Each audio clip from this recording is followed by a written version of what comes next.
Olá, estamos iniciando mais um programa Santa Maria Argumentos e hoje nós vamos conversar sobre o Tribunal do Júri. O que é o Tribunal do Júri, como que funciona o Tribunal do Júri, que é tão falado, a gente assiste na televisão, acompanha pelos jornais, nesses julgamentos pelo júri, mas a gente acaba não entendendo exatamente o que acontece por trás aí nos bastidores.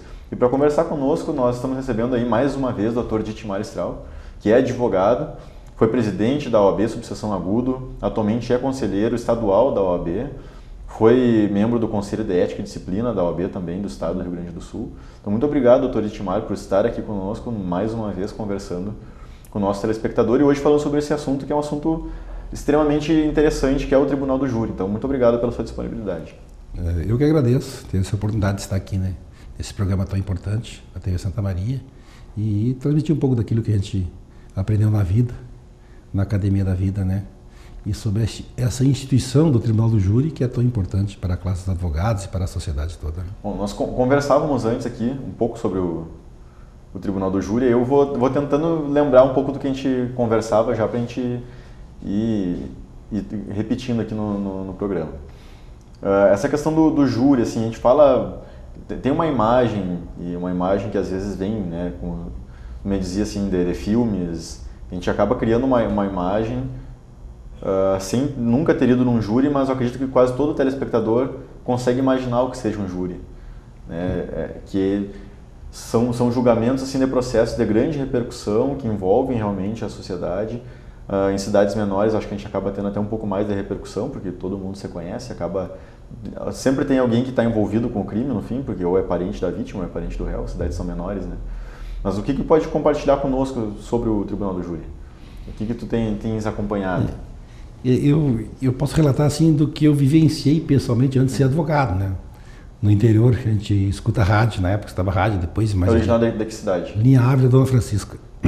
Dona Francisca, o município da quarta colônia, as margens do Jacuí, né?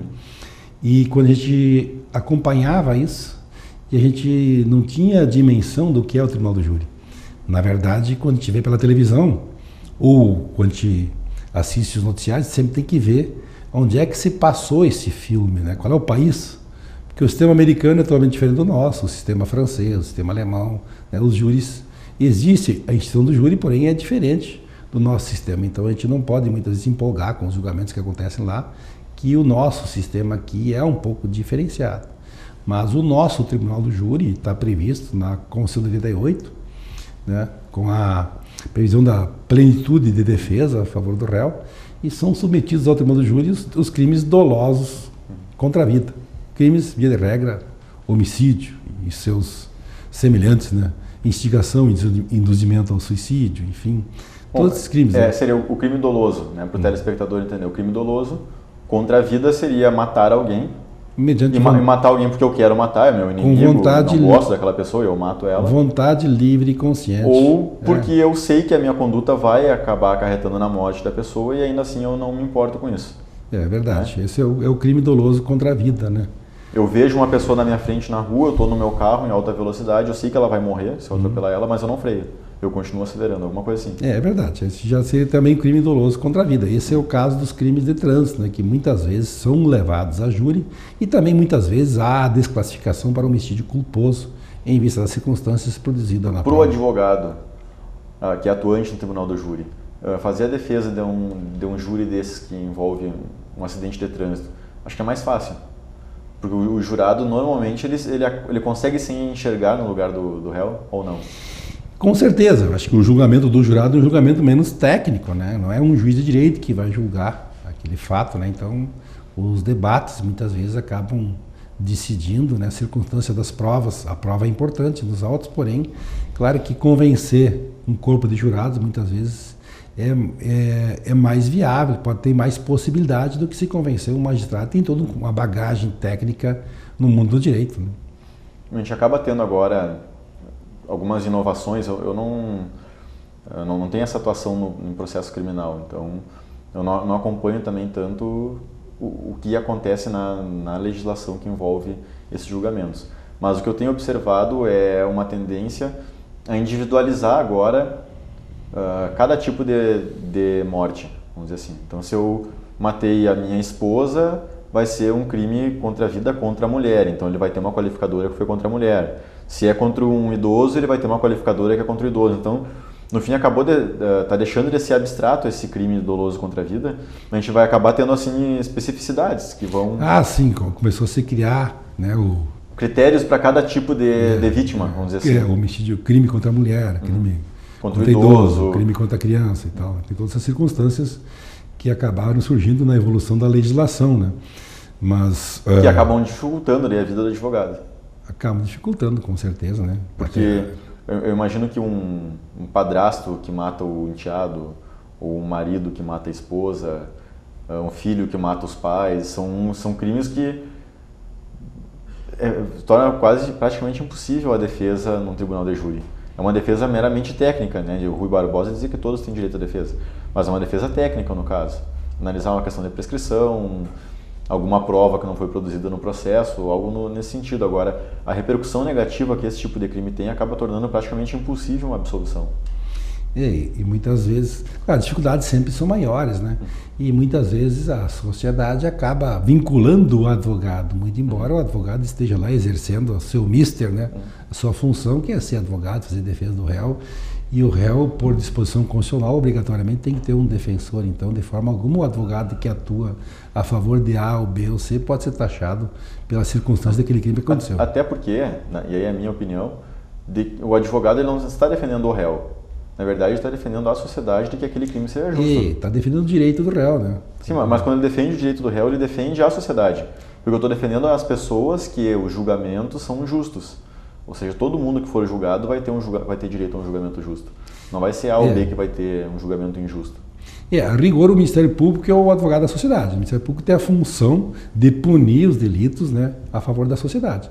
E o advogado faz a defesa do réu para buscar a ele a absolvição ou uma punição que seja mais justa, né? Porque muitas vezes há uma série de enquadramentos na denúncia cuja pena não seria adequada. Então o advogado, se não consegue absolver, busca minimizar a condenação, minimizar a pena, mas de qualquer forma não há processo e não há condenação, não há julgamento sem que tenha participação do advogado. Isso é obrigatório. Lá nos primórdios da civilização, já quando não tinha advogado, o juiz nomeava os ditos advogados de ofício, né, vulgarmente, popularmente conhecidos como rábula, né? O nome é um tanto estranho, mas era esse nome que se usava. O cidadão que tinha mais conhecimento na cidade, na sociedade, era nomeado advogado para se defesa do réu, para o réu não ficar indefeso. Claro que tinha alguns requisitos para tanto naqueles idos tempos, né? Hoje não, hoje todas as comarcas no Rio Grande do Sul são providas por um defensor público. E ainda assim existem alguns grupos de advogados que realizam a defesa dativa, né? O juiz nomeia alguns advogados voluntariamente. Há circunstâncias, né, que às vezes o defensor público da comarca está impedido de fazer. Ou está em férias. Está em férias, está impedido de fazer o júri. Se está em férias, de regra tem um substituto numa comarca vizinha, né? Mas às vezes o defensor público atuou a favor da vítima. Eu recentemente até fui nomeado para fazer o júri, cujo réu tinha praticado homicídio contra um cidadão que tinha sido ao longo do tempo muitas vezes, infinitas vezes, defendido pelo defensor público. E o defensor público, um advogado muito zeloso, se deu por impedido, disse que não podia fazer aquele júri, tendo em vista que ele tinha uma vinculação com a vítima, tinha uma atuação larga a favor da vítima, então não se submeteria, não teria condições de atuar a favor, forma imparcial, na defesa desse réu, né? Então, nesse aspecto aí, se o juiz nomeia um advogado aí que se habilita ou que está na lista de espera, na lista fornecida pela OAB, o juiz nomeia um deles lá e é remunerado. Bom, um processo que vai a júri, a gente imagina que seja, ou imagina que aconteça o júri, dando os jurados, um advogado que defende, um promotor que acusa e um juiz que está presidindo aquela sessão. Né? Mas o advogado vai usar os argumentos dele para defender e o promotor para acusar, e no final vai ter um julgamento. Mas acontecem coisas que antecedem isso. Né? Ou seja, vai ter, depois que o crime foi cometido, vai ter uma instrução no inquérito policial. Quando ocorreu o evento morte, né, a autoridade policial, a delegacia da cidade... Às vezes acontece alguma perícia também, né? O delegado faz o inquérito, faz todas as investigações, houve testemunhas, produz prova técnica, né, prova pericial, enfim, e conclui o inquérito e encaminha para o Poder Judiciário, e aí o Ministério Público oferece a denúncia. Se aquele fato é um caso que se enquadra naquelas hipóteses previstas em lei para que seja submetido a júri, ele oferece denúncia pelo tribunal do júri, enquadrado num dos crimes previstos na lei. Mas daí acontece essa instrução no processo do júri, como acontece em qualquer outro processo, é igual, é semelhante ao procedimento comum dos outros processos. Vai ouvir a vítima, vai ouvir testemunha, vai ouvir o policial que fez a ocorrência, vai ouvir o réu no final. São ouvidas as testemunhas que participaram, que assistiram, enfim, que têm conhecimento sobre os fatos. Testemunhas da acusação e de defesa, são produzidas provas técnicas. No final é ouvido o réu, a manifestação da acusação e da defesa também. São os memoriais? Tem essas memoriais? Tem os memoriais, né? O Ministério Público e depois a defesa. E aí o juiz lança a chamada sentença de pronúncia. Aí o juiz vai dizer se ele vai...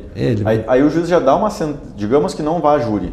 O juiz já dá a sentença naquele momento ali, condenando ou absolvendo? Ou não? Ele diz, esse não é um caso de júri, mais pra frente eu vou dar a sentença. O juiz desclassifica, e daí sim, na desclassificação ele já condena pelo crime que ele achar. Naquela própria sentença. Naquela própria sentença. Sim. Então, aí deixa de ser sentença de pronúncia, né?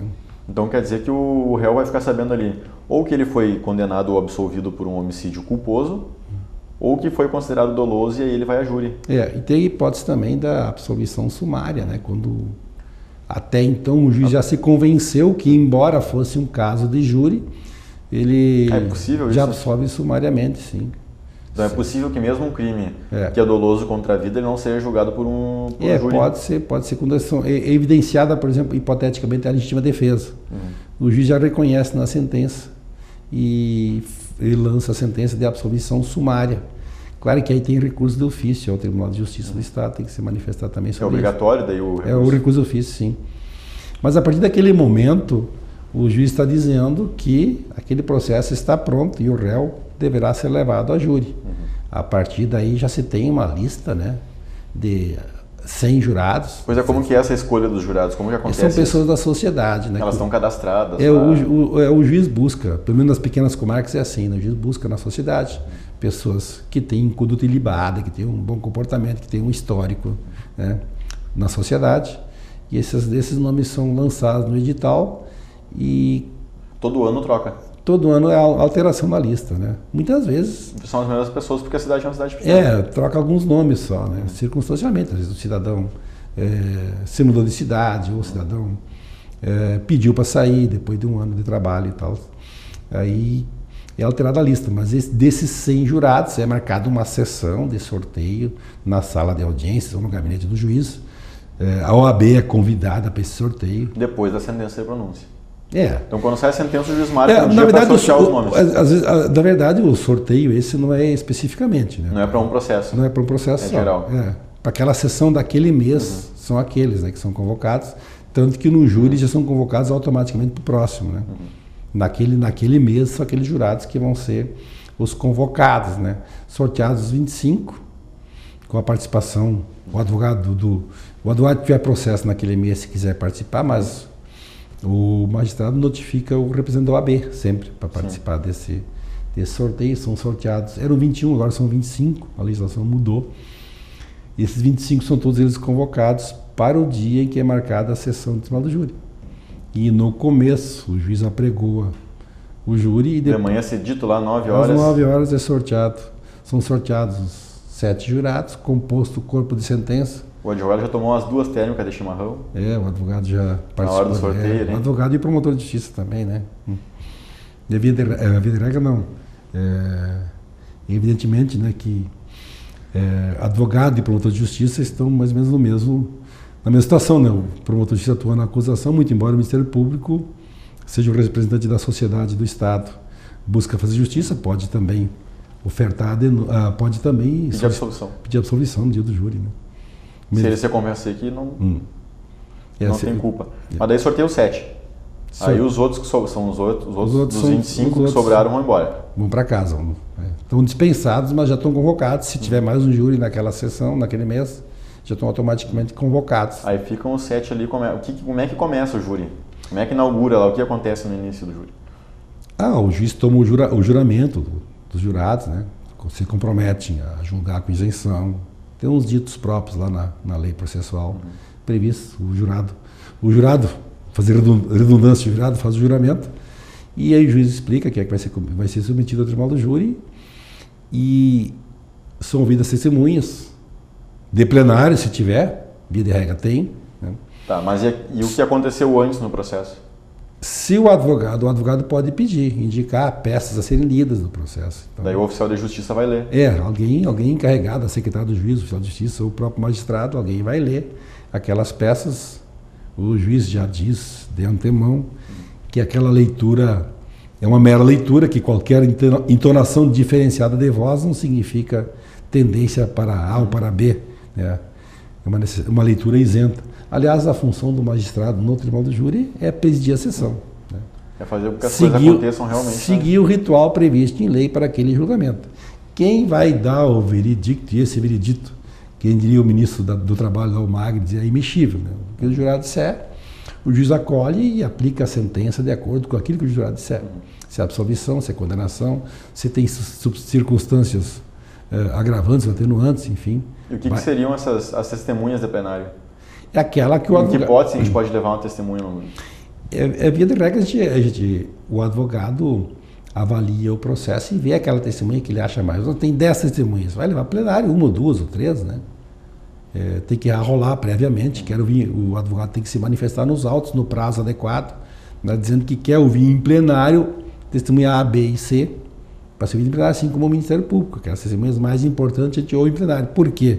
Mas os jurados vão poder fazer pergunta para essa testemunha ou não? Só o promotor? Podem perguntar, a defesa, a acusação pode perguntar, os jurados também podem perguntar, o juiz coloca à disposição. Via regra não pergunto, né, porque é a dificuldade técnica do jurado. Mas o jurado também pode se dirigir ao juiz, pedir esclarecimento, o juiz faz a pergunta para a testemunha ou para o acusado, né, para responder as perguntas. O acusado, se quiser, poderá responder só as perguntas do juiz e da defesa, se abster de responder as perguntas do Ministério Público, e depois de ouvido o réu, o juiz faz aquela manifestação perguntando se os jurados dão por satisfeitos ou se querem mais a leitura de alguma peça e tal, e a partir daí se iniciam os debates, primeiro a acusação, depois a defesa, cada um usa seus argumentos, né? E aí depende muito. Claro que quanto tempo esses debates acontecem? Mais ou menos assim, qual é o tempo que demora isso? É 1h30. Porque a gente vê alguns júris que demoram mais de um dia. Por que acontece isso? Na verdade é o seguinte, os debates estão previstos em lei, os prazos, né? É 1h30, está previsto na lei, né? Tem réplica, tem tréplica, enfim, está previsto na lei, o prazo é taxativo. O que faz com que um júri demore mais é porque os advogados pedem leitura de peças. Às vezes há a oitiva de um perito no dia do julgamento.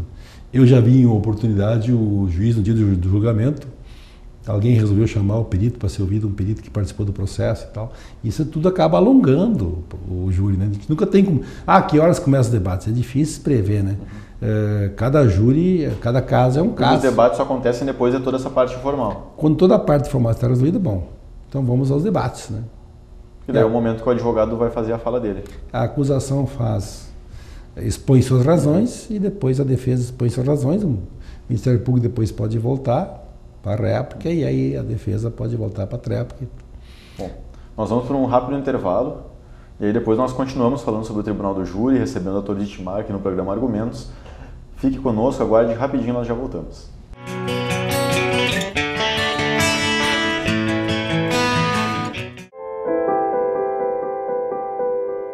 Na vida, você tem muitas escolhas.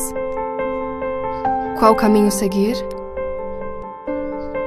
Qual escola estudar? Qual profissão atuar? Em quem confiar? É por isso que a Casa Maria agradece por ser uma de suas escolhas. Casa Maria, amparo assistencial a pessoas em tratamento oncológico. Uma conversa pode transformar uma vida. Por isso, compartilhe conosco aquilo que você não divide com mais ninguém. O CVV está com um número novo. Ligue 188. A ligação é gratuita de qualquer localidade do estado. Atendimento 24 horas. Disque 188 e converse com um de nossos voluntários. CVV, Centro de Valorização da Vida. A linha que faz você seguir em frente.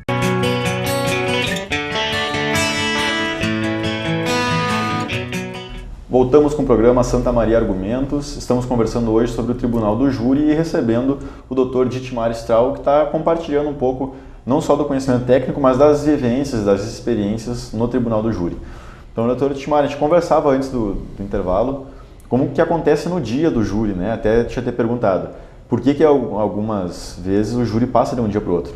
Né? E estava explicando para nós essa questão de que os advogados, o promotor, pedem para ouvir testemunhas, ler peças, ouvir um perito, alguma coisa assim, né? Depende do número de peças a serem lidas, né? Depende do número de testemunhas de plenária a serem ouvidas, né? E toda a preparação acaba demorando, muitas vezes vai dias, né? Às vezes tem mais de um réu para ser julgado também. Pois é, e quando tem muitas vítimas? A gente pega um caso que teve muitas vítimas, e aí cada vítima vai poder ter um assistente de acusação. Também. Como que funciona isso?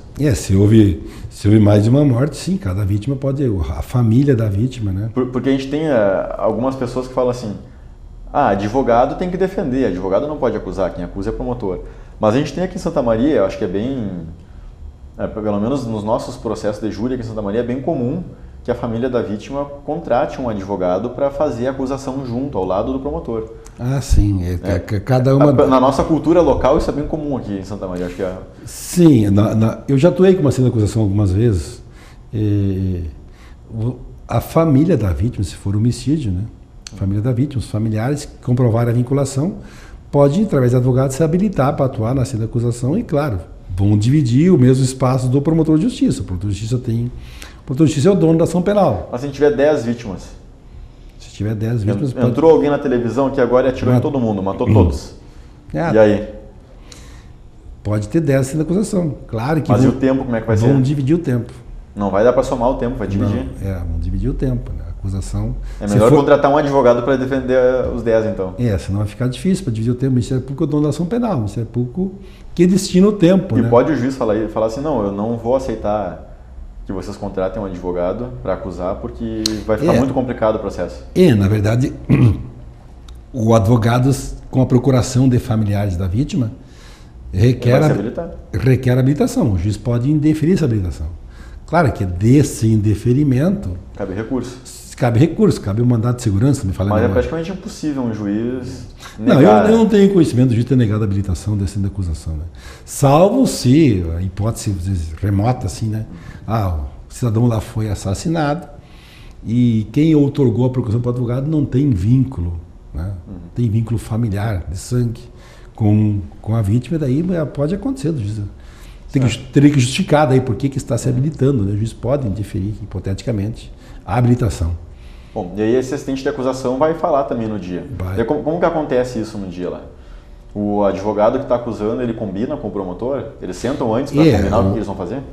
Normalmente sim. Eu tomo cuidado sempre, na semana que antecede do júri, eu ou por telefone ou pessoalmente me comunico com o promotor de justiça, né, para dizer das minhas intenções, né, como é que eu pretendo trabalhar, até para o promotor também externar como é que ele pretende, qual é a tese. Qual é o caminho que ele vai seguir. Qual é o caminho que ele vai seguir, né? E também ter uma ideia de quanto espaço ele vai destinar para a acusação, né? Porque ele que decide. Ele que decide. Se o promotor quiser usar todo o tempo, é um direito que tem o Ministério Público, né? Mas ele pega os promotores.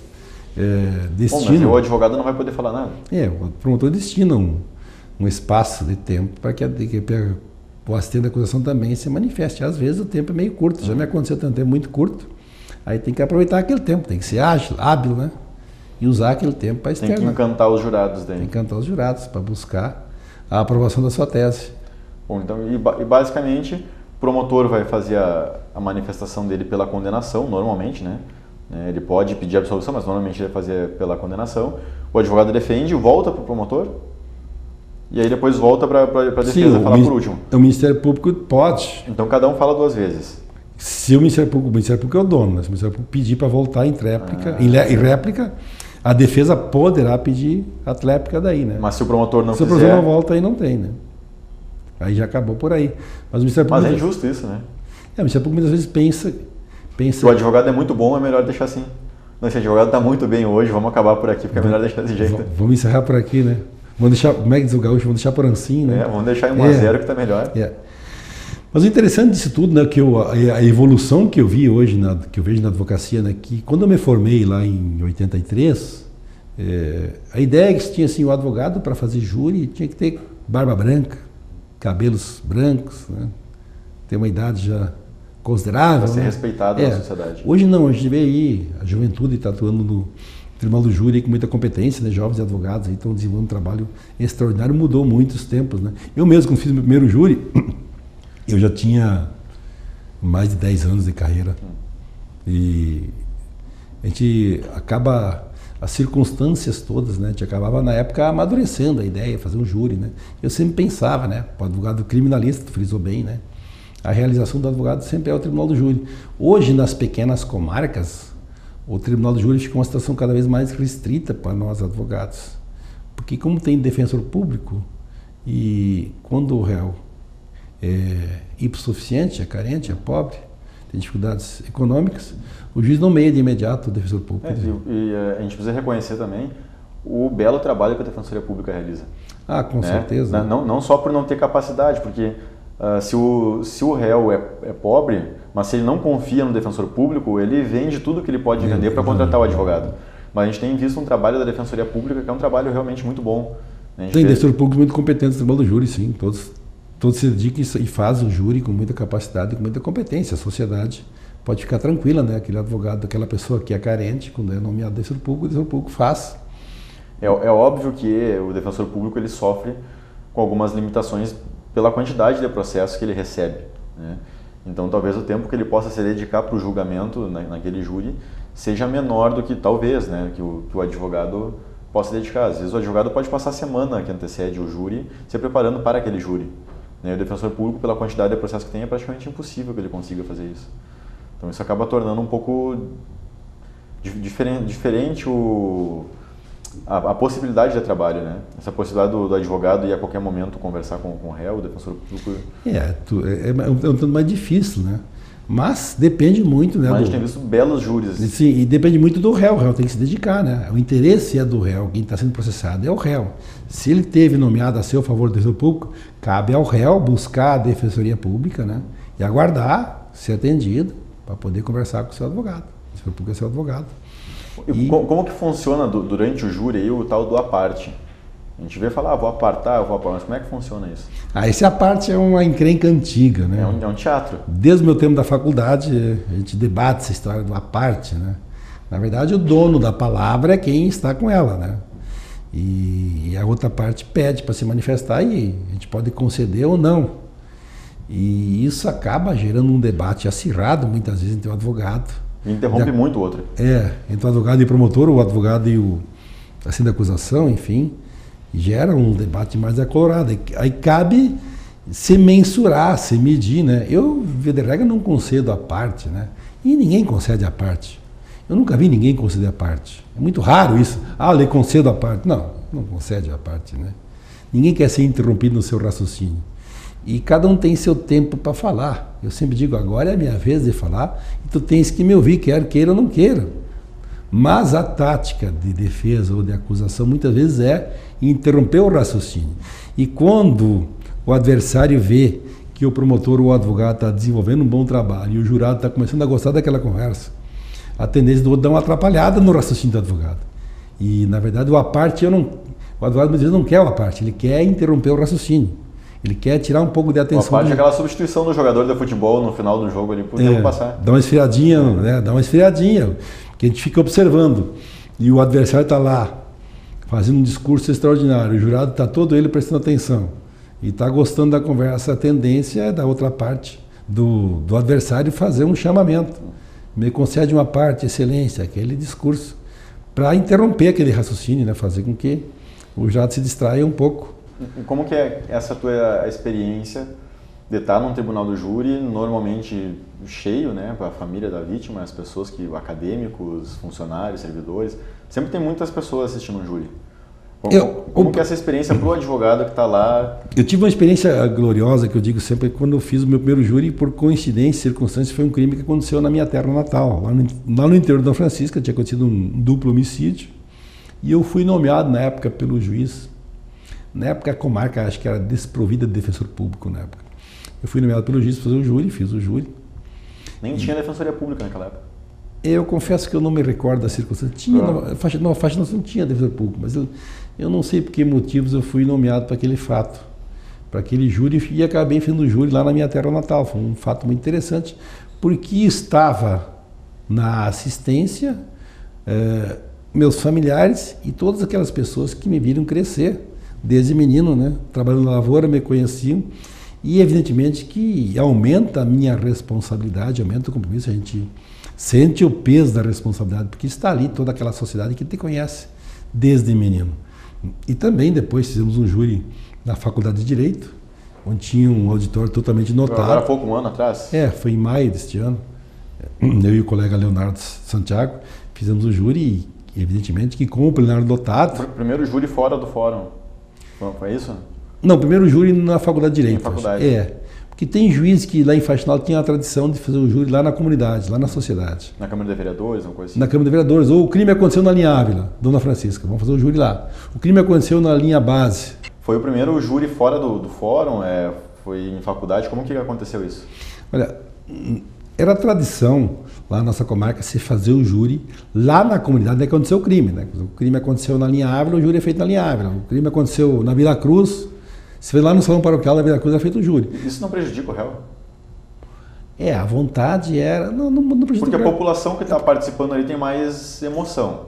Mas o jurado é sorteado. O jurado é o mesmo. O jurado é sorteado, né? Não altera em nada, né? A não ser a presença da população, né? Bom, nós tivemos agora, um mês atrás, o Grêmio foi na Argentina jogar uma final da Libertadores. Os jogadores eram o mesmo, mas a pressão do ambiente é totalmente diferente. Talvez... O jurado deve sentir a pressão de chegar numa... O jurado sente a presença das pessoas, claro, certamente. Né? Os advogados também sentem a responsabilidade, né? E sempre, diversos juízes faziam o júri na comunidade onde o crime aconteceu. E até para a sociedade ver o resultado, para assistir o julgamento do seu semelhante. Atualmente, o nosso juiz de direito não faz júri fora da comarca, ele faz todos lá na Câmara de Vereadores de Faxinal do Turno, que é a sede da comarca. A comarca abrange 5 municípios e todos os júris, via de regra, acontecem lá na sede da comarca, no Salão Paroquial ou na Câmara de Vereadores. Este júri, mediante um acordo de vontades entre o Judiciário, o Ministério Público e a Defesa, com a Faculdade Antônio Meneghetti, foi feito lá na faculdade, o júri, no auditório que tinha a presença de alunos de diversas academias de direito de Santa Maria. Nós temos... Acho que saíram excursões de Santa Maria. Saíram excursões de Santa Maria para assistir aquele júri. Era um crime de repercussão lá de Nova Palma e despertou muito interesse, até porque os professores comentavam na sala de aula. Né? E veio alunos e professores de todas as faculdades aqui de Santa Maria e praticamente lotou o auditório. Né? E claro que tudo isso faz com que se sinta o peso da presença do público, né? Tudo fica mais rigoroso, tudo fica mais pesado para o próprio advogado, né? A gente sente o compromisso, o público está assistindo e evidentemente que psicologicamente isso movimenta o cérebro. Eu sou advogado há 33 anos e não posso negar que a presença do público faz com que a gente... Esse júri que tu fez, que era lá na linha Ávila, né? Que é o lugar que tu nasceu, que tu cresceu. Como é que é esse sentimento do advogado? Com certeza para mim foi uma prova de fogo, né? Porque sempre tem aquela velha história do santo de casa não faz milagre, né? E todo o pessoal que estava presente no salão paroquial, ou eram familiares meus, ou eram pessoas da comunidade que me viram nascer e crescer. Né? Os meus amigos de infância, meus colegas de colégio. Mas isso motiva? Isso motiva, claro. Sente o compromisso, né? Claro que motiva a gente. Na verdade, fica até uma atuação mais bonita, eu acho, que tem mais emoção. Eu sempre digo assim, o júri, ele tem valor, o Tribunal do Júri existe por si só, já, para que a sociedade julgue os seus semelhantes e para que a sociedade assista. Então, lógico, o júri, quando lota o salão, para a gente é muito mais emocionante, a gente sente aquele frio na barriga, né? A emoção é bem maior, né? O compromisso é maior, a responsabilidade é maior. Com certeza, a gente sente a presença do público e a gente fica mais sensibilizado, fica mais emocionado, a gente sabe que as pessoas estão ali, as pessoas estão acompanhando. E é que nem aquela história do técnico de futebol, né? De advogado e de técnico de futebol, todo mundo entende um pouco, né? E evidentemente que aquilo acaba repercutindo na carreira do advogado muitas vezes por muitos anos. Né? Ana, nessa experiência, assim, a gente sempre diz que o advogado não tem compromisso com o resultado, né? Porque advogado não tem compromisso com o resultado, salvo se ele prometeu o resultado para o cliente, que normalmente não acontece. É diferente de um cirurgião plástico, que o cirurgião plástico vai lá e Ele promete que o nariz vai ficar bonitinho, ele diz como vai ficar o nariz. Tem que dar um jeito, tem que deixar. O advogado normalmente não tem. Às vezes é impossível, mas dá um jeito. Mas a gente não pode negar que depois do julgamento, pelo menos de alguns processos que a gente considera mais importantes, há um sentimento do advogado em relação ao resultado do processo. E um júri assim que fica uma sensação de injustiça. Eu não consegui absolver, eu não consegui condenar, assim, eu não consegui fazer aquilo que eu achava que era. O resultado não foi o que eu gostaria. Eu acho que assim, eu confesso que mudou a lei agora, não se dá mais o placar. Quando chega no 4º voto, tá dado o veredicto. Não tem 4-3. Não tem mais 4-3. É uma forma. Não sei que seja 3-3. Vai até o fim lá, 3-3. Pode dar o. Por maioria, mas é que quando chega no 4º voto, o juiz só diz por maioria de votos, né? O resultado foi tal. Então, é uma forma que a lei encontrou de proteger os jurados também, né? Quando dava 7-0, né? Ou dava 6-1, então o réu podia saber, todo mundo me condenou, todo mundo absolveu. Então, vai marcar os jurados, vou me julgar de vocês. Foi uma forma que se encontrou. Então, eu me lembro uma vez de um júri que eu tive que eu achei que foi uma injustiça e o placar foi 4-3, lá nos velhos anos ainda. E eu confesso que era um júri que eu fiz com nomeação, né, sem interesse financeiro. Na defesa. E houve a condenação do réu, eu confesso que aquilo me deixou muito mal, sabe? Aquilo afeta a gente emocionalmente. O júri envolve a gente emocionalmente. A gente vive o júri nos dias que antecedem, 10, 15 dias que antecedem o júri, a gente vivencia aquele evento. E quando às vezes o resultado é negativo, e muito mais quando a gente tem a convicção que aquele resultado negativo não, na nossa concepção, não é o justo, a gente sente a responsabilidade. Dorme mal, as primeiras noites dorme, com certeza, repercute no sono, repercute a digestão daquele resultado é ruim. Principalmente quando a gente é mais jovem, né? Depois os anos vai passando, a gente assimila com mais facilidade, né? Mas é uma circunstância. Mas quando envolve a morte, assim, um resultado morte, ou no caso da defesa, um cliente vai ficar preso 15 anos, 20 anos. Tá? Realmente, o resultado ele é muito importante na vida daquela pessoa. É verdade. É difícil a gente não se envolver com o que está acontecendo. E é difícil não passar nas proximidades do presídio e não lembrar que lá está um réu, né? Está preso, condenado num júri que você trabalhou, né? Isso realmente As condenações no meu currículo são raras, mas acontece, né? Vida real, a gente só conta aqueles que ganham, né? Mas mas as que afetam, eu acho que afetam, são aquelas que a gente considera que são injustas. Com certeza. Porque às vezes o próprio cliente fala, não, eu pelo menos já vi alguns depoimentos assim, da pessoa dizendo, não, matei ela porque era minha esposa, ela estava me traindo, matei porque eu quis matar mesmo e não estou preocupado em ficar preso. Então, eu acho que para o advogado, o resultado nesse tipo de crime, desse tipo de julgamento é menos pesado, né? Porque ele sabe que o cliente tinha consciência da conduta dele. Mas a gente acaba se envolvendo, né? A gente acaba se convencendo da tese defensiva, né? E as convicções são derrubadas por um veredicto do tribunal do júri e a gente acaba se abalando, se abatendo, né? Não há como fugir disso, muito embora aquele advogado que prometer resultado não está falando a verdade. Nós não temos como prometer resultado. Né? Nem resultado de julgamento de juiz monocraticamente, nem de tribunal do júri, que é um julgamento coletivo, não há como nós prometer um resultado positivo. Então eu ouvia com frequência, né, ainda antes de ser advogado, o cidadão procurou o advogado garantiu. Isso é um dito popular que instituiu na sociedade, né? Mas eu não posso crer que um advogado possa garantir um resultado positivo. Eu já ganhei processo que eu considerava perdido e já perdi processo que considerava ganho. Então não há como fazer previsões otimistas. Nem os videntes têm muito sucesso. Né? Até porque do outro lado tem alguém que também está acreditando na outra tese. Do outro lado tem alguém que também está acreditando na tese dele e vai usar toda a argumentação a seu favor e está convicto daquela tese. Né? Bom, nós vamos chegando ao final do programa e aí eu vou até pedir para fazer alguma consideração final, deixar alguma mensagem que envolva aí o Tribunal do Júri para o nosso telespectador. Olha, o que eu posso dizer assim que o Tribunal do Júri realmente é uma instituição que sempre mereceu críticas, elogios, um debate acirrado dos que são a favor e que são contra, mas eu sempre fui a favor do Tribunal do Júri. Eu acho que é um momento importante da sociedade, é um momento importante na vida do cidadão que cometeu um crime e também a família pode assim ter uma segurança maior de um julgamento por seus semelhantes e um julgamento público, onde é que todos têm uma participação, todos assistem e o advogado tem a oportunidade também de realizar aquele sonho, né? Porque quando a gente entra na academia de direito, a gente imagina assim, Aquele advogado do filme. A gente se vê naquele advogado do filme, no júri, né? Então o advogado tem a oportunidade de se realizar ali, mostrar seu trabalho, externar suas teses. E eu acho que é uma instituição respeitável, muito importante, que o sistema legal brasileiro mantenha até os dias atuais. E tem também, para o advogado que é civilista, não é o criminalista, a possibilidade de ir até o tribunal, fazer uma sustentação oral, também é um momento assim que reúne muitas pessoas assistindo, né? Tem 3, 4, 5 juízes às vezes julgando ali, né? Compondo aquela sessão, então... Ah, sim, é uma situação semelhante à sustentação oral, né? Embora seja um espaço de tempo mais curto. E é muito mais técnico a defesa, porque técnico. Tem juízes ali assistindo. O julgamento é técnico, né? E a sustentação oral também daí é diferenciada. E também a sustentação oral deve ser mais resumida porque se presume, né, que o juiz leu o processo. Que o juiz leu o processo, que conhece o processo, que conhece a lei. Então não há necessidade de muitas explicações. O júri é mais longo porque há necessidade de explicar os mínimos detalhes, né? Porque o jurado, a rigor, é leigo, né? Só sabe o que ouviu sobre o assunto. Raros são os casos, já tive casos de um jurado ser bacharel em direito, né? E um jurado mais qualificado, tem um conhecimento técnico, né?